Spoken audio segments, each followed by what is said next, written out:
All right. Hello, everyone. Welcome to another episode of some Legend Lore Chats on the Brawlhalla Lore YouTube channel. I am Barendipitous, and with me is Ashy Arts, as always. Hello. Hello. So, this time we're going to talk about Gnash, the caveman of Brawlhalla. So, I guess we'll go ahead and start here, and then as always, we'll read some official lore, and then start talking about some specifics about things in his lore. There's a few interesting things in here. So, the first real man. Archaeological and DNA evidence both point to the existence of a single super hunter, one extraordinary individual whose dramatic life corresponds exactly with the time and place in human history that Homo sapiens avoided extinction and catapulted forward. This is from American Journal of Prehistoric Studies. So, I like how it says that Gnash, he's probably the one that kind of saved humanity, essentially. And then the other one is, it's not really any dialogue. Except for the ending. Except for the ending. Points to sky, walks fingers on palm, shows two fingers, shakes fist, points to self. Do I make myself clear? That's probably not a good caveman voice. But that's Gnash. And I think there are a couple different interpretations to that, but generally I think it's just like he wants to fight in the sky, basically. Right? But fight with the people in... Yeah. Anyway. I'm not doing well because I'm reading stuff on my phone. Anyway. I definitely do not mean bow. I like the bow. It's grown on me a lot, so I like playing Yumiko for that reason, because I like hammer a lot. Ugh. As the story goes, in the darkness, before the dawn of history, Gnash was raised by the harsh jungle itself. The lone hunter was called Longfang by the Sabertooths, the beast by the human clans, and Swift Death by the Primordials, an ancient race of savage cannibal apes. The ruthless Primordials drove humankind to the brink of extinction before Gnash emerged to stalk their steps. He devised the very first plan when he drove the last of the Primordials through the Great Crevice to the Valley of the Never-Setting Sun, and trapped them there with a giant avalanche. No one has been in Valhalla longer, and some say he was hunting these heavenly forests before Odin and company arrived. He continues to collect firewood, avoid darkness, store food for the winter, and does not seem to understand or care that he is not still on Earth. He talks little about the tournament or anything else, but his winning record speaks for itself. I say that as I lose as Gnash.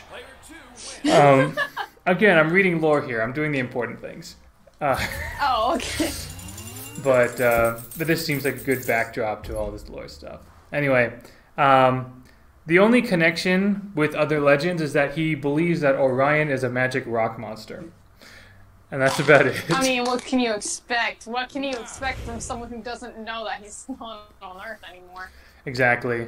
I think it's doesn't really care. Doesn't care. Just cares about survival. Survival of the fittest. That's what he was taught. Indeed. So a couple of things about... naturally, I looked up to see like when he might have been alive, and let's see. So obviously there's a long stretch of time in which Gnash could have been alive. So the only clues I got was that there were saber-toothed tigers during his time, right? And so, which are called Smilodons. They lived in the Americas during what we call the Ice Age. And so generally during the Ice Age there was the genus Homo, which I think it's a few steps before Homo sapiens. Gnash is likely more of a Homo erectus, or Homo neanderthalensis or something, like a Neanderthal or something like that. So pretty close to modern day humans, but maybe not entirely. But then again, it's said that Gnash lived during the exact time that Homo sapiens were almost extinct, but then were not somehow. So it's not entirely clear exactly what kind of, I guess, human or stage of evolution Gnash was in, but he's somewhere in there. Neanderthal, caveman would be my guess. He's not a normal human, like what we are now. As far as I understand, yeah. Like I think like the shape of his skull or something. I love doing the hammer neutral air. It's a lot of fun. Just like picking someone in the air. Oh, okay. Hammer and spear are obvious choices for his weapons, of course. Those are very easy weapons to make, just naturally. Just kind of like sharpen, like take a big rock and put it on a stick. Sharpen a smaller rock and put that on a stick, basically. Gnash is a good name for an angry wild man, obviously. Like it's a kind of an on-the-nose name, but rather appropriate for him. That wasn't always his name, actually. His alpha name was Throlk, back in the alpha version of Brawlhalla. So I guess he used to be called Throlk, and for whatever reason, Brawlhalla decided to go for a more obvious name as he drinks some modern-day soda. But I do kind of like Throlk a little bit. It's kind of interesting. He'd probably like freak out when he got first handed the cup or the can. Yeah. Indeed. Like, what is this? What is this? Sustenance, energy, or whatever. Like it. So yeah, a couple of things about some of the stuff in his lore. So primordials, that's the first mention we get of primordials. Not the last, actually. Scarlet also dealt with primordials, as did Ember. At least I'm assuming Scarlet dealt with primordials. These ape people, kind of like Planet of the Apes style. Powerful, very intelligent apes. But apparently they're not good news, no matter where they are, in Fangwild or in Ancient Earth, whatever. The Great Crevice and Valley of the Never-Setting Sun. I tried to find an actual real-world place that was at one point called that, but I couldn't really find any. The Great Crevice could have just been some sort of like big earthen rift somewhere. And Valley of the Never-Setting Sun. I never, like, I wonder if that was a reference to maybe like an ancient American empire or something, like Incas or Mayans, but I didn't find anything like that. Although Never-Setting Sun, that could be a reference to more of the like the far north or the far south, right? Because during certain times of the year in Alaska or the Arctic Circle, the sun never sets. So that's always a possibility.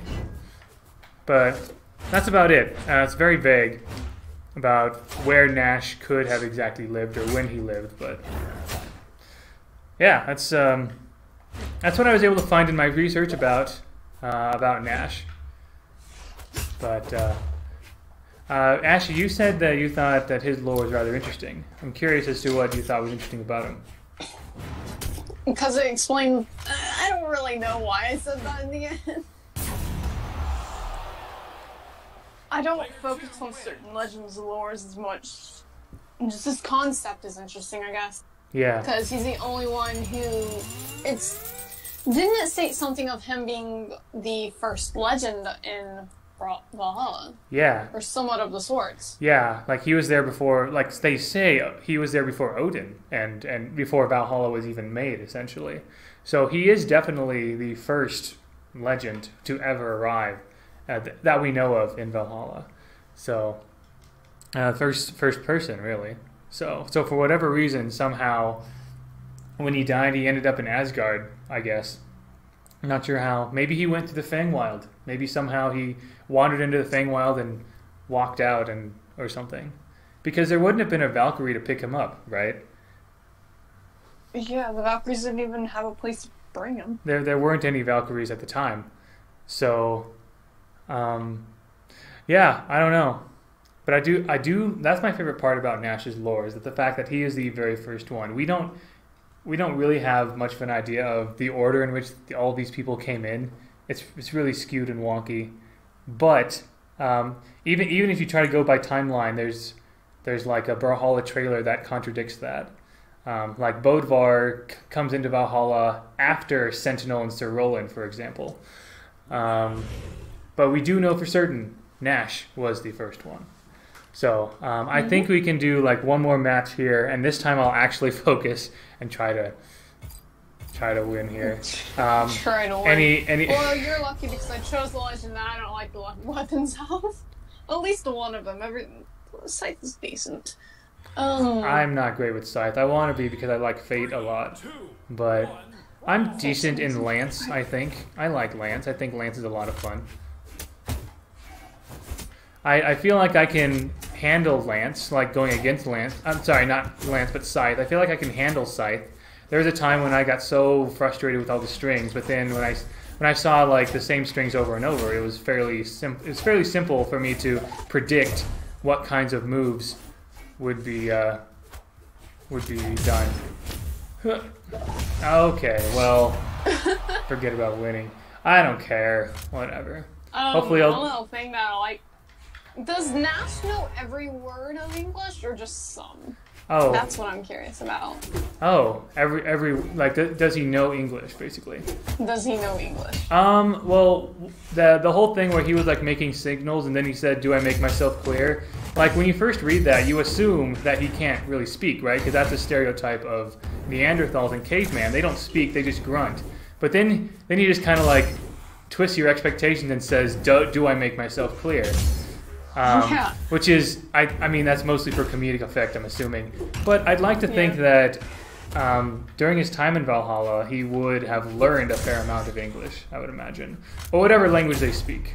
I'm going to assume English for now. I think every legend at some point would have to learn the English language to understand everyone else, even if it makes them really frustrated. Either English or whatever the lingua franca of Valhalla is. Because for all we know, the people native to Valhalla generally speak like Old Norse or something, for all we know.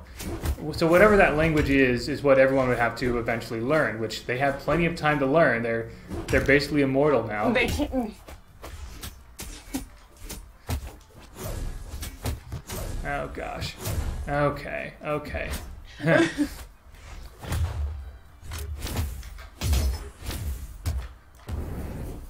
don't know why, but I keep two-stocking people.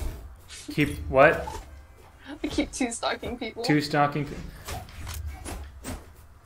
That's a phrase that makes sense to me, but I've never really heard that much. By the way, I think it would... Before. I don't... Yeah, I have. I love the Shovel Knight skin. I don't have it, but I think that's a hilarious skin. I think that's an awesome skin to have. I don't have any lore, by the way, for epic crossovers. I haven't dealt with epic crossovers at all with lore-wise. I just assume they're kind of like... There are lots of universes. Feywild connects everything. People just kind of visit, right? That's my take on it. They're probably more or less like visitors, since anyone can join the match. I mean, now that Thor just kind of walks in, basically. Yeah, there's a thing. I don't know where it's from. I don't know whose lore it's from. But I remember reading somewhere that there'd be this kind of, not really annual thing, but everyone from the stage will get into a huge free-for-all. Okay. Like, everyone from the stands. Yeah. I've heard something like that. It might be some MMA or something, or whatever. I don't know whose lore it's from. Oh, lore stuff. Yeah. Everyone jumping into a match. I mean, obviously Thor... I know Thor gotten into a match through that way. Like, just walking in. I feel Core's lore talks about a Golem Underground where people just kind of golems duke it out together. So there's getting into Core's lore would be really fun. Yeah. Like, anyone with like those connections to others is what gets me intrigued. Yeah, and which is even why Petra got me intrigued. I love the Dark Heart series. Oh yeah, the Dark Heart stuff. Indeed. Well, oh yeah, the Dark Heart skins and everything. Well, if we don't have anything else for Gnash, we can go ahead and end this episode here. It's not a whole, yeah, as far as lore goes, not as much with Gnash, but there are a few interesting things in there. I'd love to hear more about Primordials and the Great Crevice and Valley of Never Setting Sun, if that ever comes up. But yeah, that's all I have, so I'll go ahead and end this episode here. Thank you all for watching. Oh, snap, did I... capture the window? Hold on. Okay, I did. I was scared for a second that we weren't recording the screen. Thank you everyone for watching, and until next time, GG, my fellow lore nerds.